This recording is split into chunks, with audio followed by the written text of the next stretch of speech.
Brothers and sisters, if you have ever visited the Kaabah, the Haram and the Masjid Nabawi, you can understand how beautiful and spiritual these places are. We feel emotional and connected and indifferent to worldly matters when we go there. Let's talk about the miracles that happened when these holy places were rebuilt and redesigned. The person who built the Masjid al-Haram and Masjid Nabawi was called Muhammad Kamal Ismail. He was an Egyptian architect and engineer. Brothers and sisters, the person who gets to design and build the most blessed parts of the world, the Masjid al-Haram and Masjid Nabawi, can he be an ordinary man? Allah had chosen and designed the whole process. This person was also no less than special. Dr. Kamal Ismail was the youngest one to graduate from high school in Egypt, and then he became the youngest person ever to graduate from the Royal School of Engineering. He was then sent to Europe to receive multiple doctorates in Islamic architecture. He was the first person to take over the control of the whole design and rebuilding of the Haramain Sharifain. Despite his excellence and degrees and experience, he refused to take even a single penny for completing this lengthy, difficult task. Dr. Kamal Ismail said that why would he take worldly returns for designing the most sacred parts of the world? How would he answer back to his Allah? His whole life is an embodiment of Iman and faith. He had a small personal life, and that is why he would spend most of his time in worship and ibadat. No doubt, Allah had chosen this person. He was over the age of 80 when he signed the contract of designing and rebuilding the Haram and Masjid Nabawi.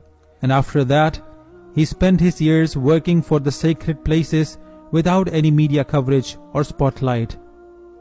Not just the architect, the design and build of the Haram and Masjid Nabawi are miracles in their own nature. The building material used here is the rarest in the world. If you have been lucky enough to visit these blessed holy places, you will know that despite the scorching heat of Saudi Arabia, the floor of the Haramain Sharifain is cool to touch.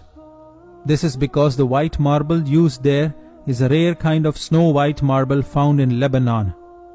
Dr. Kamal went to Greece and bought that rare mountain where this marble was found.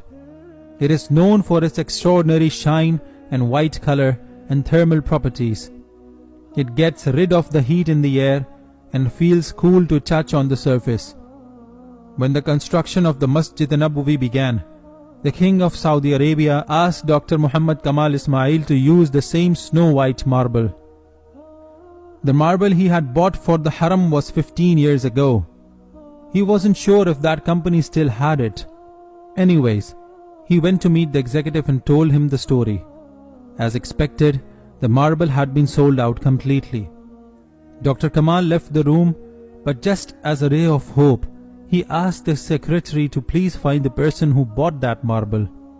She said, "It is difficult, but you can drop your number and I will let you know if I receive any information." The next day he received a call from the secretary. She had found the company who bought the rest of the marble 15 years ago.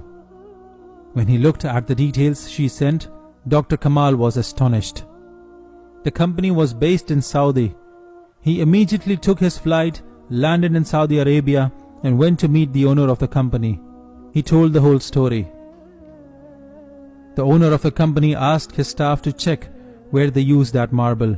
Surprisingly enough, the marble was still there in their storage.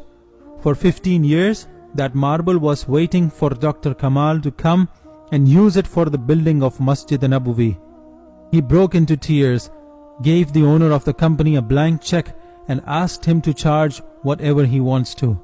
The executive of the company refused to take a penny.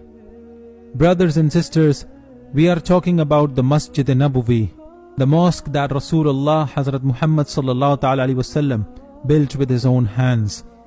This was the place which his she-camel chose, and this is the masjid in which the Khalifa Rashidin Hazrat Abu Bakr and Hazrat Umar radiyallahu ta'ala anhuma put the bricks side by side, equal to the Prophet's brick. This was the holy place where Hazrat Aisha and Hazrat Sauda radiyallahu ta'ala an had their homes. How lucky some chosen people have been to contribute to the reconstruction of this holy place, where the hearts of the Muslims from all over the world come together, where thousands of Muslims come every year to rejuvenate their iman and faith, and get rid of their sins and connect with Allah and His Prophet ﷺ. This makes us extremely nostalgic and emotional, knowing that this man has spent his precious experience, time and years in building the Masjid Nabawi with full heart and passion. He could have taken other projects and made billions and left a lot of money for his coming generations. But Allah had chosen a man of faith and iman for the construction of this holy place.